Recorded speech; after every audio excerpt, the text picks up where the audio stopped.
is an update on some of the birds here. This is Lo. Hi, Lolo. And that's Bob. And it's really, I feel really good to see that she has a boyfriend, a husband. Oh, wait. Somebody wants to come in here. Excuse that dirty window. Hi, Bubba. Okay, so that's Lo. After 40 years in an underground parking structure, alone in a cage, that's where she was, about 15, 20 feet from it, near a dumpster. All that car exhaust and people just walking by her all those years alone.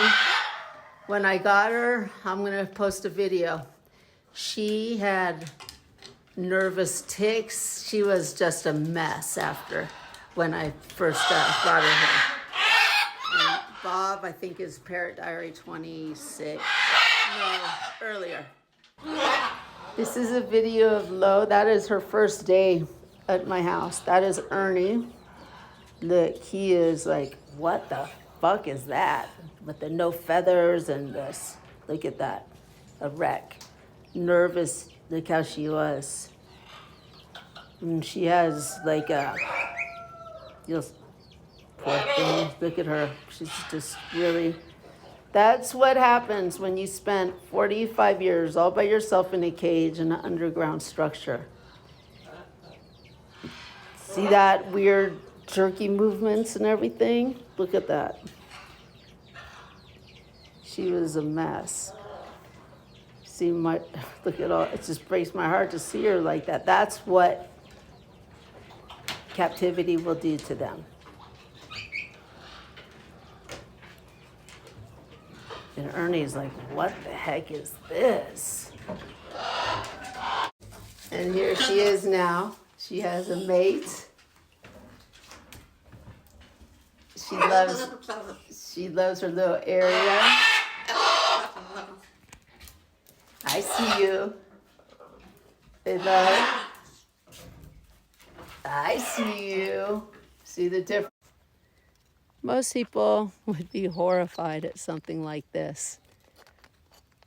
But they know what they're doing, and I let them do whatever they want. And they chew on things that are horrifying. I'll see them chew on a razor blade. And they love chewing on little Christmas lights like they're bubble gum. I'll show in a minute. And macaws are what you call seed destroyers. How most birds propagate the earth through their droppings and whatnot. Macaws are not part of that ecosystem. Ernie, stop. Ernie, no, stop. I'll buy cherries or something. They're like $8 a pound, and they'll want one. I'll give it to them. They just take the pit. Come on, Ernie. See her, what she's doing there? And see, she's also sharpening her beak. And remember, her tongue has a bone in it. So it's like a thumb. Whoa, what happened, Jewel? Okay, here. Here, Jewel.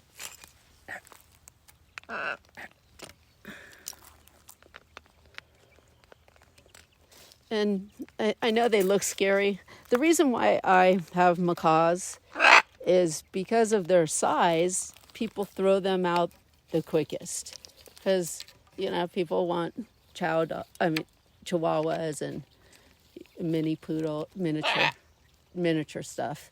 They don't want this big scary bird. Well, they do for a minute. I don't want them either.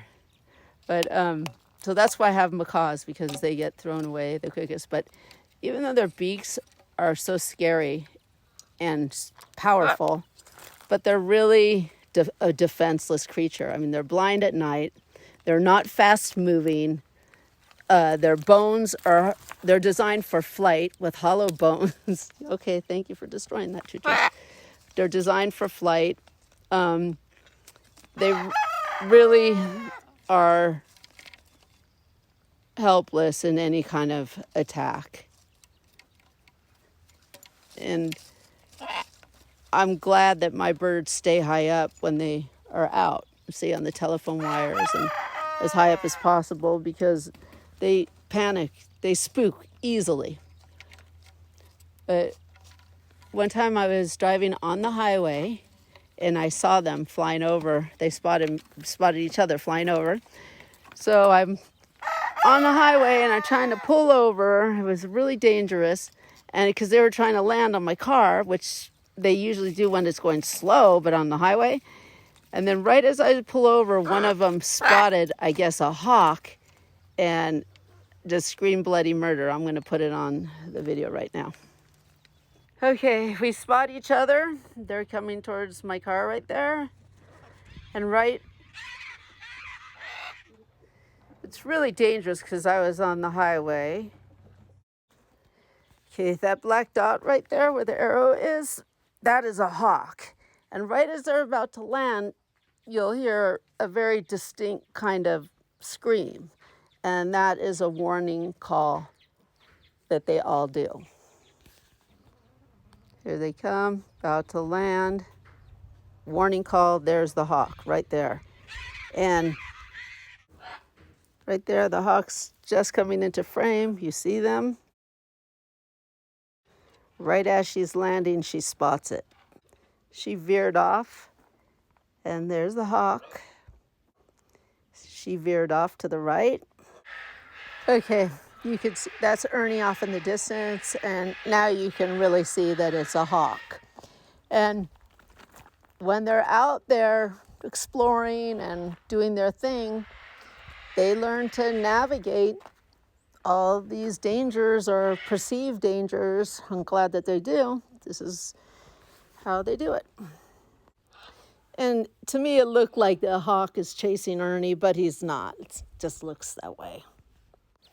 It was scary for me mostly because I was on the highway and there's traffic in both directions. And I definitely don't want them landing on my car like that.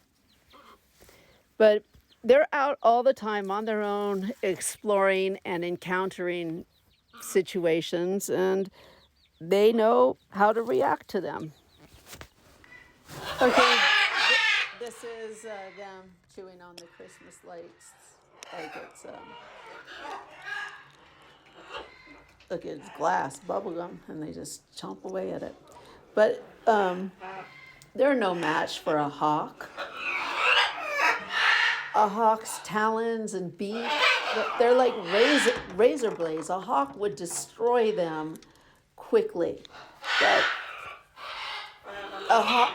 they're out here in the desert, the food is abundant with rodents and rabbits. I don't think a hawk wants to go near something big and red that says hello. But here they are just destroying.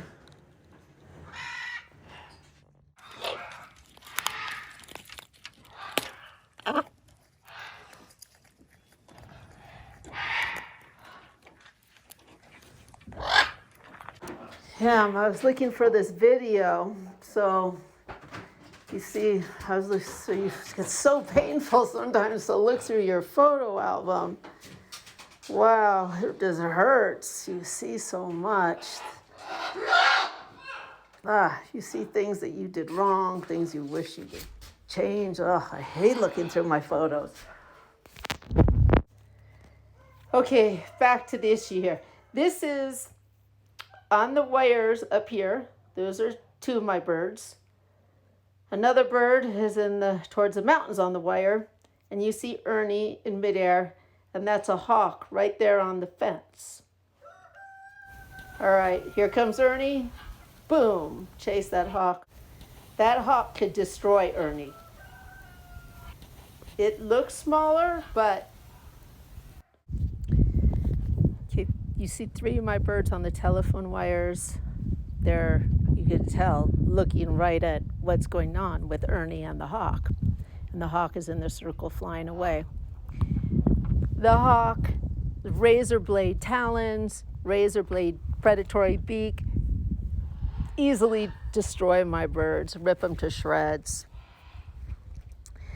But the food is so abundant here with snakes and rodents, rabbits.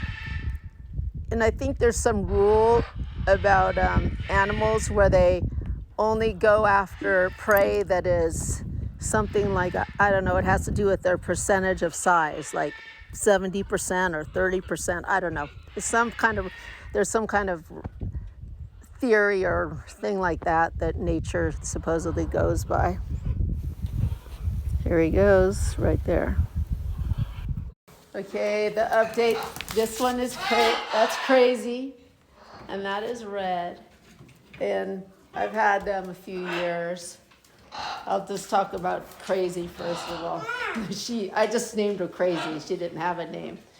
But, oh my, this bird, she has quite the personality. She needs a lot of attention. And they must have did something weird with her food, because she has an eating disorder when she goes crazy when she sees food or wants food. And she just needs a lot of attention. One night, I was doing something and she says to me, you know, macaws, they're not good talkers like mynah birds or anything, but she says to me, she's trying to say, I'll kick your ass. She says to me, I'll kick your ass. Whoa. Whoa, Crazy. Well, this is where she came from. She was part of a reptile hoarder in Calabasas, Thousand Oaks, California. Really nice neighborhood. There goes Crazy. Look at them. Okay, they love this little house thing. They chewed through that. Oh my God. Look at what you guys did. Hello, I see you down there. Hello, I see you down there. Yes, what are you doing down there? Oh my God, look at all that. Yeah, what are you doing? Yes, what are you doing down there? You're chewing everything. You're chewing everything. Okay, when I picked her up it was Calabasas, and so it was a nice animal rescue, and government one, but probably the nicest I've ever seen. And I go to get her, and they told me to wait, and a guy goes and he puts on these gloves. The gloves looked like, they were gloves like he was gonna weld something on an I-beam or the Golden Gate Bridge. They were those kind of gloves. And then this huge weird blanket that looked like it had an x-ray. Like if you were gonna x-ray, you would use that type of a blanket. And they went and they got her and they threw her in this, put her in this little tiny box and gave her to me. I got in my car. She was shaking and terrified. And I took her out of that box. I took the box and I just threw it out the window, the pet carrier. I'll show you a video of her in the car. Yeah, you. This was a big story when the guy got in trouble for having the reptiles on his property because it was a fancy area, Thousand Oaks, Calabasas. This is from the LA Times. The case began with a neighbor spotting a cobra slithering onto the neighbor's property before promptly using a car to squash it. Animal control officers who responded to the Thousand Oaks neighborhood last summer soon discovered a menagerie of alligators and dozens of venomous snakes, allegedly belonging to a man named Todd Cates. Nearly a year later, Cates has been charged with 14 felony counts of cruelty to an animal and 26 misdemeanor fish and game code. And in some of the news pieces about the incident in Calabasas of the reptiles, like some of the neighbors say, oh, he's the best neighbor or friend you could possibly have. What a great guy. That probably is true. I don't know anything about him. But I do know that it's about him. And it's not about this bird right here, Crazy, that was stuck in a cage in the backyard in a malnourished, unnatural setting for her. Nobody thinks about what she might have gone through and is going through. Okay, the article goes on to say another snake got out before, and then it says, this is the part. After the most recent incident, a search warrant was executed at Kate's home on July 6th. During that search, numerous exotic animals were found on the property in poor health and unsanitary conditions, according to the district attorney's office, and he didn't have the permits.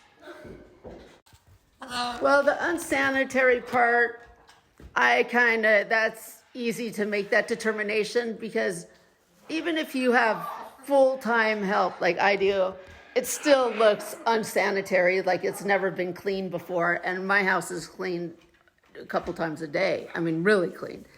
So, but it looks to me, I don't see from the articles I read that it was just him and I think his wife, so there's no way they could have properly cared for.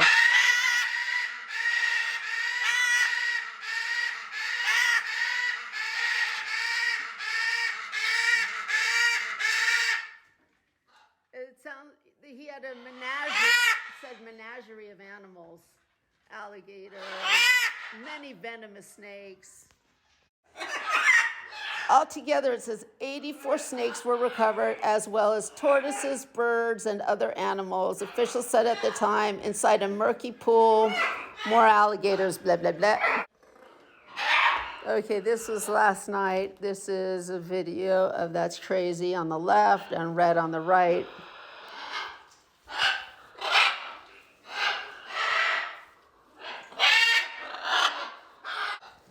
Looks like a nice house.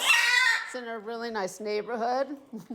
And it's stuffed with venomous snakes. And I think he had a monitor in there and one of those huge, tall things that kill you with their saliva, bacteria. Look at all these. This is the raid, and they were dressed in tactical stuff. Nice neighborhood. Okay, now it's easy to start thinking about the venomous snakes and whatnot, and lose sight of what I'm trying to get here is that this poor green-winged macaw that I call crazy, here she was in a cage, neglected, and you got having to live with all these reptiles and all by yourself caged. Now you have people, all these cops showing up and all this weird tactical things look like monsters, you know, and then they come and they take her from her cage, they shove her in a little carrier, and then they put her in that weird animal truck, you know, for dogs. Imagine if you were that bird, how terrifying that experience would be. And you're shoved in a dog compartment, and she's just sitting there, and there's all these people wandering around, probably over 6-7 hours, while they do their raid. And you know how anything that's government doesn't ever go smooth or timely. It just doesn't work that way. But it must have been just terrifying for her. And then it gets worse because they put her in the dog rescue. She had to stay there because there were criminal charges against this guy for some kind of evidence. They would not release her for over 9 months in the dog kennel. Okay, now look at this truck, the animal catcher truck. Okay, they put this bird crazy in that truck. Here we go. The government people putting zip ties on the alligator like it's a rock or something.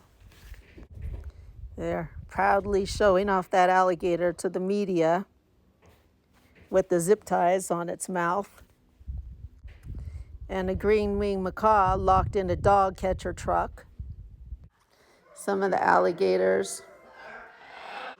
Okay, now these are some of the venomous snakes in the orange Home Depot buckets. And then I noticed, look at all these watermelons. I didn't know that reptiles like watermelons, I guess.